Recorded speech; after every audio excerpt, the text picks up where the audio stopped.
बड़े जाहिल बैठे हुए हैं। उन्होंने जब बात आई जन गण मन राष्ट्रीय गान गाने की, आप सब जानते हैं तलबा इकराम के राष्ट्रीय गान ये राष्ट्रीय गान नहीं है, बल्कि इसमें वो बातें हैं कि जो इस बात का सबूत देती हैं, वो बातें कि हम आज भी अंग्रेजों के गुलाम हैं। इतनी आप बात समझ लीजिए।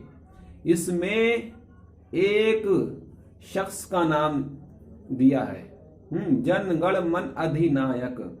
ये अधिनायक रानी विक्टोरिया का बाप था, उसको खुदा का दर्जा दे दिया है और खुदा से भी बड़ा दर्जा दे दिया है। यानी हिंदुस्तान में जो नहरें बहती हैं, हिंदुस्तानी जो रिस्क खाते हैं, जो पीते हैं, जो सोते हैं, जो खाते हैं, वो सब कुछ इस अंग्रेज की बच्ची की बिना पर करते हैं। तो ये हकीकत, ये जाहिरी तौर पर तो ये सब कुछ सही है। अगर हमारे हिंदुस्तान में चाहे वो हमारे अहले सुन्नत वल जमात के लोग हों, सुन्नी हो, मुसलमान हो, शिया हो या फिर हिंदू हो, सब ही एक अंग्रेजी कानून का पालन करते हैं, अंग्रेजी नियमों का पालन करते हैं। मेरे भाइयों, 34,000 हमारे आइन में ऐसे कवानीन मौजूद हैं हिंदुस्तान के संविधान में, जो हिंदुस्तान की जो गर्दन है उसमें गुलामी का पट्टा पड़ा हुआ। हिंदुस्तान आज भी, हिंदुस्तान की पैरों में आज भी गुलामी की जंजीर है। और सबूत क्या है? सबूत यह है कि आज भी हमारे संविधान में 34,000 कानून विदेशी भरे हुए हैं।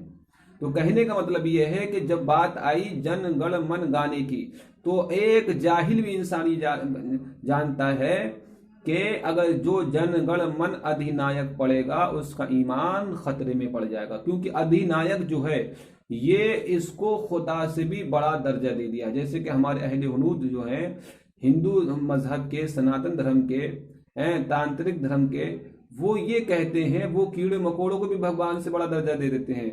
सफाई सुथराई को भी, स्वच्छता ईश्वर के सम्मान है, ईश्वर के सम्मान है, वो हर चीज ईश्वर से बड़ी दे देते हैं। तो उनके नजदीक तो कोई भी मजहब नहीं है, ठीक है। लेकिन अब हमारे जो मुस्लिम धर्म के जो धर्म गुरु हैं, को उनके नजदीक भी खुदा कोई नहीं है। उनको सिर्फ ओहदे चाहिए, उनको अपनी सैलरी चाहिए, और उन्हें ये नहीं चाहिए कि दीन में कितनी गड़बड़ी हो रही है, हम अवाम को क्या बता रहे हैं, क्या नहीं बता रहे हैं, उन्हें इनसे कोई भी मतलब नहीं है। तो कहने का मतलब ये, एक जाहिल भी ये जानता है कि राष्ट्रीय गान गाने से ईमान खतरे में पड़ जाएगा, क्योंकि जो भी इंसान राष्ट्रीय गान गाएगा तो वो इस बात को सराहेगा कि आज भी हिंदुस्तान में अंग्रेजों का शासन है। आज भी हम हिंदुस्तान में जो खाना खाते हैं, जो कपड़े पहनते हैं, जो अनाज उगाते हैं, वो सब काम अंग्रेजों की बिना पर करते हैं। अगर अंग्रेज हिंदुस्तान में नहीं आते तो हम आज हिंदुस्तान में नहीं जी पाते। वो राष्ट्रीय गान में लिखा हुआ है। मेरे भाइयों, अब जब बात आई राष्ट्रीय गान की, हमारे उत्तर प्रदेश के एक बहुत बड़े चीफ मिनिस्टर हैं, चीफ मिनिस्टर हैं, उन्होंने राष्ट्रीय गान गाने को बिल्कुल अनिवार्य कर दिया कि अगर तुमने राष्ट्रीय गान नहीं गाया तो हम तुमको देशभक्ति का सबूत, प्रमाण तुम्हारे पास कुछ नहीं है, इसलिए तुम्हें राष्ट्रीय गान गाना पड़ जाएगा। तो अब उनके कहने पे इन्होंने राष्ट्रीय गान गा दिया और अपनी ईमान को बेच दिया। और अगर राष्ट्रीय गान नहीं गाते तो इनकी जो है, इनकी सारी की सारी इनकी नौकरियां सब खतरे में पड़ जाती है। मेरे भाई, इतने बड़े मौलवी हैं। तो कहने का मतलब ये है, तो ये उलमा इकराम, ये मुफ्तियान इकराम जिन्होंने दीन का सौदा कर लिया, दीन को बेच दिया, मेरे भाइयों, इन मौलवियों ने, इन जैसे 1000 मौलवी आपको हम दिखा देंगे हिंदुस्तान में, जिन्होंने हमारे धर्म का सौदा कर दिया, हमारे सुन्नियत का सौदा कर दिया मेरे भाइयों। लेकिन मैं जाना नहीं चाहता, बहुत लंबी वीडियो हो जाएगी। तो कहने का मतलब यह है कि हमारे हिंदुस्तान में ऐसी मौलवियों की तादाद बहुत ज्यादा है, बहुत ज्यादा है, कीड़े मकोड़ों की तरह पूरे हिंदुस्तान में बिखरे हुए हैं। तो कहने का मतलब यह है कि अगर मुफ्ती गलत बात बताता है तो रसूल पाक ने फरमा दिया वो गुनाहगार होगा, वो जिम्मेदार होगा। लेकिन अगर मुस्तहिद खता होती है मुस्तहिद से, तो वो गुनाह उसके सर पर नहीं होता है। समझे आप? इतनी बात मैं आपको समझा देना चाहता हूँ। यह है मुस्तहिद की फजीलत। کہتے ہیں مجتہدین سے اصابت حق اور درستگی حق ہی زیادہ صادر ہوتا ہے، کیونکہ ان سے غلطی کا صدور بہت کم ہوتا ہے، کیونکہ اجتہاد کے ذریعے تمام احکام سامنے آ جاتے ہیں اور اجتہاد کے ساتھ تائید الہی بھی ساتھ ہوتی ہے۔ جو انسان اجتہاد کرتا ہے تو اجتہاد کی توفیق ہر ایک کو نہیں ہوتی ہے۔ امام اعظم کو توفیق ہوئی، امام یوسف کو توفیق ہوئی، امام محمد کو توفیق ہوئی، تو یہ سب عاشق رسول تھے۔ اور آج کل کے جو ہمارے مولوی عاشق رسول نہیں، یہ عاشق دنیا ہے، عاشق دنیا، عاشق نفس۔ ان کا سب سے بڑا دھرم پیسہ پیسہ پیسہ پیسہ، جہاں پیسہ ملا تو وہاں اپنی بہو بیٹی کو بھی بیچ دیں گے۔ اتنے بڑے ہمارے نالائق ہیں ہمارے ہندوستان کے مولوی۔ میرے بھائیوں، تو تائید الہی ساتھ ہوتی ہے کس کے؟ جو ہمارے مجتہدین اکرام ہوتے ہیں ان کے ساتھ کیا ہوتی؟ تائید الہی بھی ساتھ ہوتی ہے۔ اس لیے اکثر اجتہاد صحیح ہوتا ہے بخلاف غیر مجتہد کے، ان سے غلطی کا صدور زیادہ ہوتا ہے اور وہ مجتہدین کی شان کو نہیں پہنچ سکتے۔ اب میں آپ کو بتاتا ہوں مجتہد کی کتنے اقسام ہوتے ہیں۔ مجتہد کے 3 اقسام ہوتے ہیں۔ کتنے ہوتے ہیں؟ نمبر 1 پر آتا ہے مجتہد مطلق، تو ان کا مرتبہ سب سے اونچا ہوتا ہے۔ اور پھر اس کے بعد میں دوسرے نمبر پہ جو آتے ہیں وہ آتے ہیں مخصوص مذہب کا مجتہد، اور تیسرے نمبر پر جو آتے ہیں مجتہد وہ فتویٰ اور ترجیح دینے والا مجتہد۔ پہلے نمبر پر مجتہد مطلق، اور دوسرے نمبر پر مخصوص مذہب کا مجتہد، اور فتویٰ اور ترجیح دینے والا مجتہد۔ یہ 3 طریقے کے مجتہد ہوتے ہیں، لیکن سب سے بڑا مرتبہ جو ہوتا ہے مجتہد مطلق کا ہوتا ہے، اور مخصوص مذہب کا مجتہد۔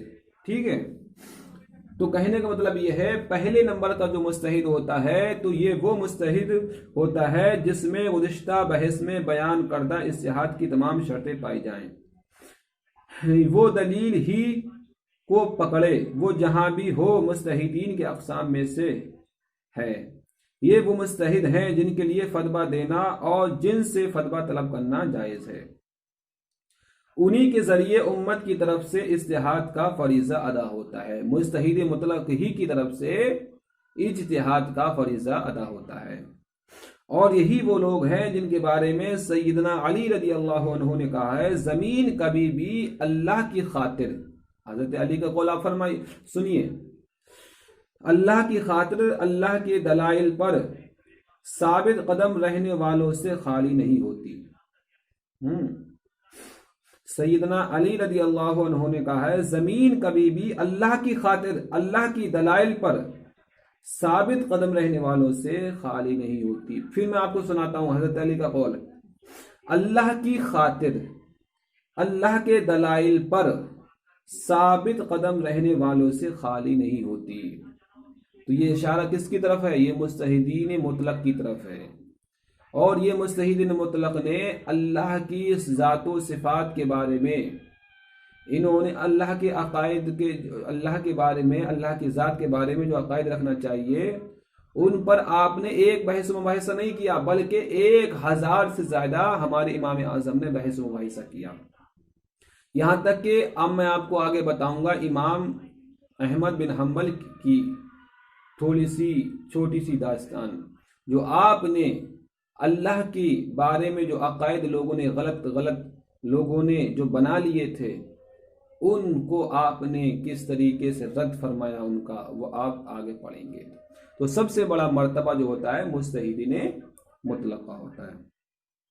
دوسرے نمبر پر جو مجتہد آتے ہیں مخصوص مذہب کا مجتہد، یہ وہ وسیع علم والا عالم ہوتا ہے جو اپنے مذہب کے مطابق ان مسائل کی تخریج پر قدرت رکھتا ہے جن پر اس کے امام نے کوئی نص بیان نہیں فرمائی، جس سے اس کے امام نے کوئی بھی نص جو ہے بیان نہیں فرمائی، کوئی حکم ہے ہی نہیں، قرآن میں حدیث میں نہیں ہے، اب تخریج پر قدرت رکھتا ہے، ان مسائل کی تخریج پر قدرت رکھتا ہے جن پر اس کے امام نے کوئی نص بیان نہیں فرمائی۔ تو جب بھی کوئی نیا حادثہ پیش آتا ہے اور یہ اپنے امام کی طرف سے پر کوئی بھی نص نہیں پاتا تو اس کے لیے اپنے مذہب کے اصولوں کے مطابق اس مسئلے پر اجتہاد کرنا اور اسے اپنے مذہب کے اصول کے مطابق تخریج کرنا ممکن ہوتا ہے۔ یہ کون سے ہو گئے؟ دوسرے نمبر کے۔ اب میں آپ کو بتاؤں تیسرے نمبر کا۔